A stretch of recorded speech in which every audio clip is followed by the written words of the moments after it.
Hi guys, I've been saying for years that when the UK left the EU, countries like France, the Netherlands, Italy and Germany would in some ways take advantage of the situation by attracting staff and services away from London, or that EU member states would use the power of the Commission to pressure the United Kingdom. Britain is no longer a member and it will be treated like any other country competing with EU member states. So there are tensions at the moment between the UK and France over fishing and defence cooperation. The French authorities have complained about access to British waters, while the UK government has accused Belgian fishing boats of misreporting on logbooks. Pro-Brexit commentators here at GB News once again show their lack of understanding of the realities of life outside the EU. What do you make of this? Is it a Brexit betrayal? Well, yeah, I don't trust Keir Starmer as far as I could throw him. He's a Europhile. He will do everything that he possibly can to align us as closely as possible, even if it isn't in our interests. And with regards to this... Why would he do that?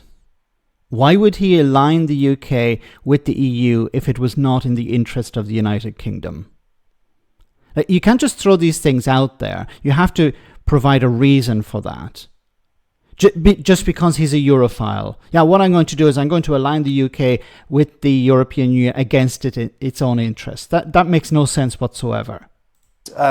This deal, was it this defence pact? I mean, Macron bringing in fishing, it just seems like an insult.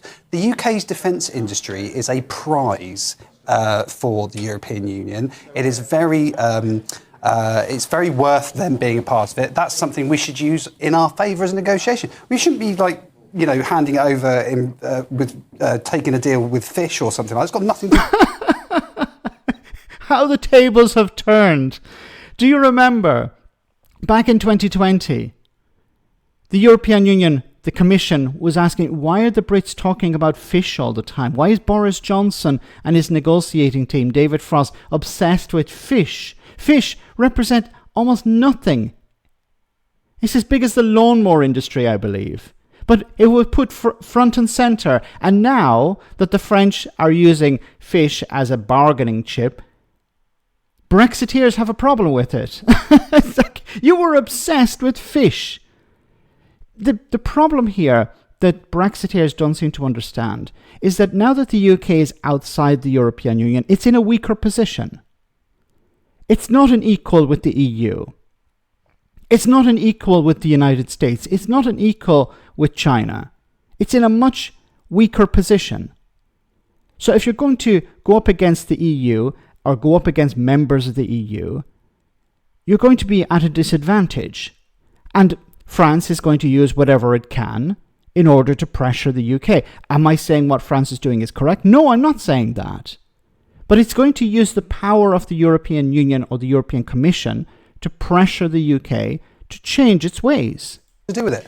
Lee, we went up to, GB News went to some fishing towns a couple of months back, and we asked them, the fishermen, or as Sam Smith would say, fish of them, how they felt about the industry after Brexit, how they were getting on. And the answer was surprising.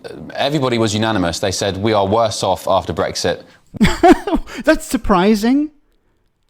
You know, we were saying, right up to before the UK left the European Union, that it would be a disaster. So how would anyone be surprised?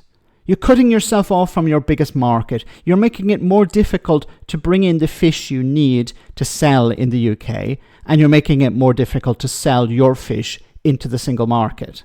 With our fishing industry, we have been betrayed by all fronts, all fronts. I personally would have left without a deal. That's where I'm at. So you would have wanted to make it more difficult. At least when the UK left with a deal, there were non-tariff barriers. At least just non-tariff barriers. There are a few tariffs, but in general, the tariffs were removed. You would have wanted tariffs as well. So how would that have been better for UK industry?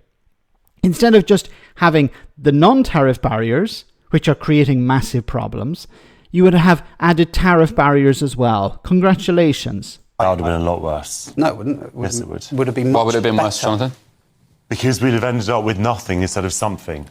I mean, how can I can't explain it more simply than that. Look, if you want to talk about Brexit betrayal, the biggest betrayal of fishermen or fishers was Brexit itself. Because you had a situation before Brexit where we had great catches of fish, but we didn't have the market for those fish in this country. So we caught fish that we didn't eat, and we imported fish that we do eat, because we catch things like herring that we don't eat much in this country, and we imported things like cod that we don't catch much of in this country. And so it was all very well to sort of, hold a gun to the EU's head and say, we won't we won't let you catch our fish.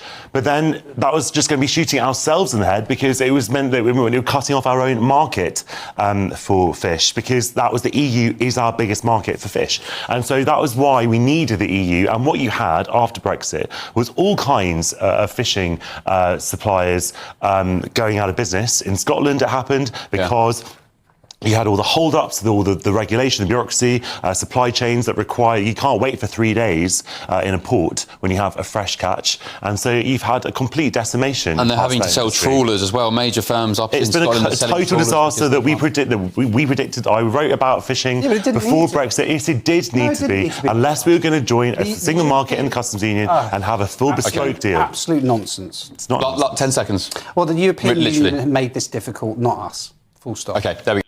Okay, so reality, it's not reality, it's the EU being difficult. So even though Jonathan had pointed out before Brexit, look, if we leave the single market and the customs union, we're going to see all these barriers to trade. And this guy's response is, no, that's not true, it's just the EU being difficult.